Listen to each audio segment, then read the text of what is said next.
Not many people associate the INFJ personality type with anger management. They don't come to mind when one thinks of throwing tables or yelling at people. INFJs are more renowned for their sensitive, caring personalities. When pushed over the edge, people frequently discover their vicious dark side by surprise. Now let's examine what occurs in the anger of an INFJ. If you like this video, kindly hit the like button and share your thoughts in the comment section below. 1. The warm side of INFJs. INFJ personalities are frequently perceived by outsiders as being incredibly kind and compassionate people. Despite their introversion, INFJs frequently exhibit kindness and acceptance. They are renowned for their ability to comprehend a variety of perspectives and individuals, which makes them adept at mediating conflicts and comprehending behavior in people. INFJs typically recognize these aspects of themselves, even in the absence of a personality type. They can sense that they have a profound connection with people, even if they are unaware of their exact personality type. Warm and compassionate personalities come naturally to INFJs, but INFJs have another side that can be confusing to people as well as to themselves. 2. Cold side, INFJ. The Hyde in Jekyll and Hyde, as some people call the opposite side of an INFJ's typically warm disposition, is not a persistent personality issue. It's about specific instances where their interactions with others go terribly wrong. In the heat of the moment, INFJs can unintentionally say or do something hurtful, and these fleeting outbursts can have long-lasting effects, even destroying relationships.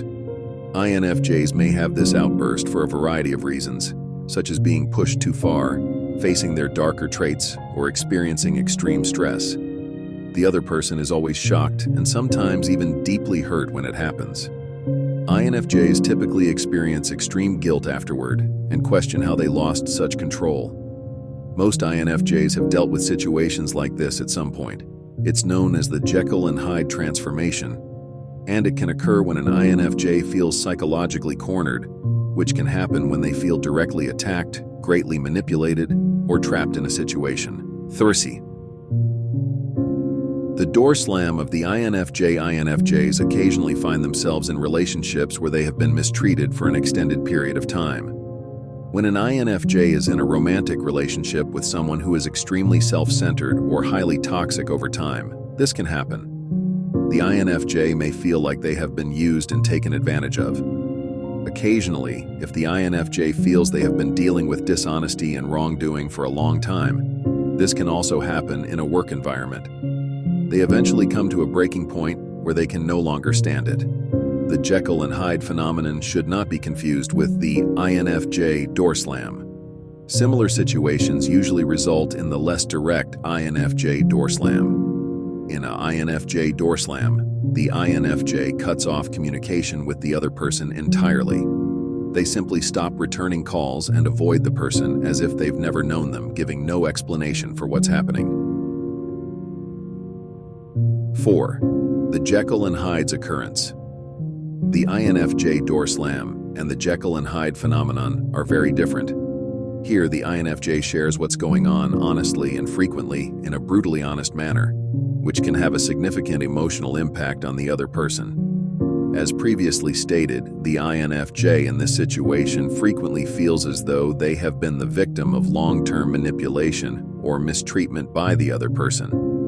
An INFJ has been doing what they usually do during this time, observing the other person's desires, motivations, behaviors, and fears. Whether it's a close friend or a coworker, they retain all of this information in their minds for each person in their close circle. You can be certain that someone who spends a lot of time with an INFJ maintains a mental file on them, which they update on a regular basis with new information. But the INFJ must be challenged beyond their comfort zone in order for their Jekyll side to become Hyde. 5. Exceeding boundaries. INFJs are good at controlling their emotions and typically hide their bad feelings. Therefore, someone would have to push an INFJ over the edge in order for them to reach their limits. By putting them in a situation where they feel trapped or by throwing in the towel, the person creating the situation psychologically corners the INFJ and fuels the deep-seated rage that has been building inside of them.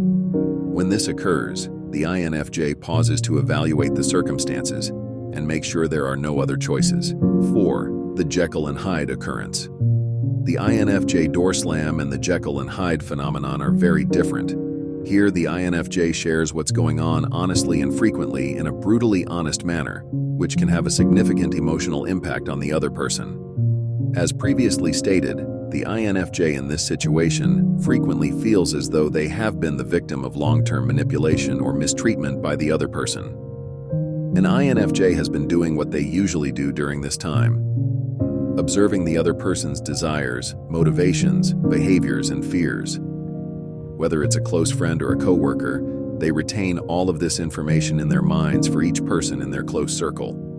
You can be certain that someone who spends a lot of time with an INFJ maintains a mental file on them, which they update on a regular basis with new information. But the INFJ must be challenged beyond their comfort zone in order for their Jekyll side to become Hyde. 5.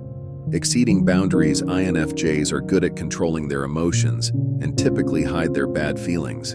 Therefore, someone would have to push an INFJ over the edge in order for them to reach their limits. By putting them in a situation where they feel trapped or by throwing in the towel, the person creating the situation psychologically corners the INFJ and fuels the deep-seated rage that has been building inside of them. When this occurs, the INFJ pauses to evaluate the circumstances and make sure there are no other choices. This is a crucial thing to keep in mind because it happens very quickly. When INFJs think back on what transpired later, they frequently accuse themselves of losing control. The INFJ never actually lost control. The INFJ makes a snap decision at the beginning of the scenario to assess the environment and make sure that all psychological pathways out of the situation are, in fact, blocked. They become the Hyde once they understand there is no other option. 6. The change to Hyde. Things can turn nasty very quickly when an INFJ becomes their Hyde. First, they access their mental file on the individual in question. In an instant, they identify one or more of the person's darkest secrets, distill them to the point of sharpest detail possible, and then lay them bare to pierce them deeply. They always select option number 1, fully honest. 2, strikes at one of the person's weakest points. And 3, is something the person finds unacceptable about themselves without experiencing a mental breakdown. In actuality, the INFJ reciprocates since they feel psychologically cornered. To get out of the psychological bind they were initially placed in, they push the individual back into their own. But most people psychologically corner others, and it's like lighting a small fire. The majority of people don't keep mental archives with every little detail regarding their attempts to corner. Others typically amount to different forms of bullying because they are the people in their lives. The INFJ is not bullying when their Jekyll turns into Hyde. They're engaging in completely different and, to be honest, more destructive activity. They are setting off a time bomb in the other person's mind, and even if they are unable to comprehend what is happening at the time, pieces of it pierce deeply into their inner world and frequently stay there for years. 7. Following the Hyde transformation. When an INFJ displays their Hyde side, it can occasionally lead to positive change. They can assist someone in becoming more self-aware and moving in the direction of a better path by confronting toxic behaviors head-on and telling it like it is. But most of the time, it leaves the person on the receiving end feeling extremely wounded, as though the INFJ had unjustly thrown harsh criticism at them. The Hyde transformation rarely leaves the INFJ feeling better. They often feel terrible about losing control of themselves and bear a great deal of shame and guilt. For INFJs who have gone through this, it's imperative that they forgive themselves. They weren't careless or impetuous in their attacks. They are not narcissistic, abusive people who take pleasure in harming others.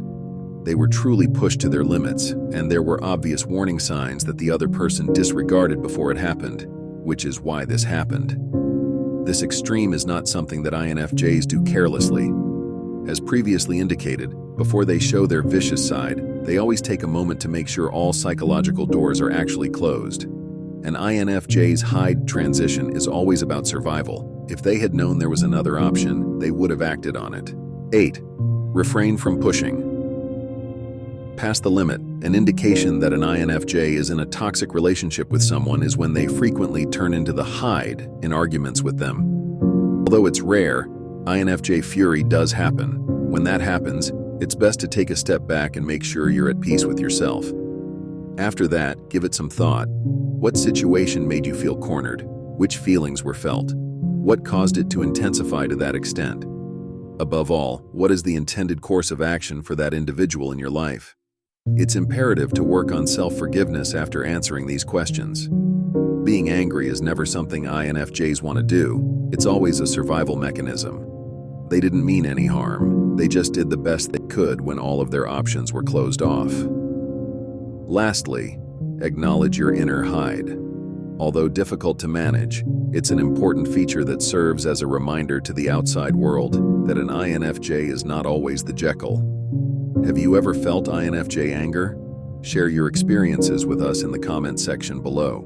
They will microanalyze their relationship and read far more into things that aren't there as a result of these frequently incorrect interpretations. They may overreact, lash out, or withdraw entirely as a result of this. Either way, their relationships are probably going to suffer a great deal, especially since they won't be able to communicate the difference to the people in their lives. 3. Seclusion from the external environment.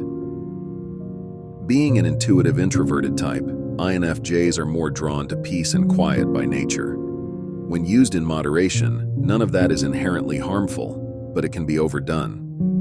When an INFJ gets stuck, they usually withdraw into constant introspection and self-reflection. Usually after being let down or deceived too many times, they feel the need for complete isolation. Their deeply held beliefs and principles have been significantly refuted or proven false, leading them to accept the pointlessness of the outside world. They may withdraw because they feel such a profound loss. They may not be aware of it, but by withdrawing in this manner, they are attempting to protect their principles and beliefs from additional harm. They stop interacting with the people in their lives, not because they are the ones who have wronged them, but rather because they feel compelled to withdraw and defend the worldview that defines who they are. After that, their rational mind will try to make sense of things from this position of safety. But no matter how hard or long we try, there are some things that we just cannot always understand, such as why people disappoint or hurt us. Thus, the longer one spends in this brooding seclusion, the more disoriented one may become from reality. 4. The incapacity to decide and behave. When in a loop, INFJs may find it extremely difficult to decide. There will be an infinite number of things to think about and an excessive number of viewpoints to examine if they are trapped in their internal functions. As a result, their obsession with internal processes may keep them from acting. For instance, simple activities like going out could require them to plan so thoroughly that they ultimately decide not to go at all. Planning and analyzing are useful, but not when it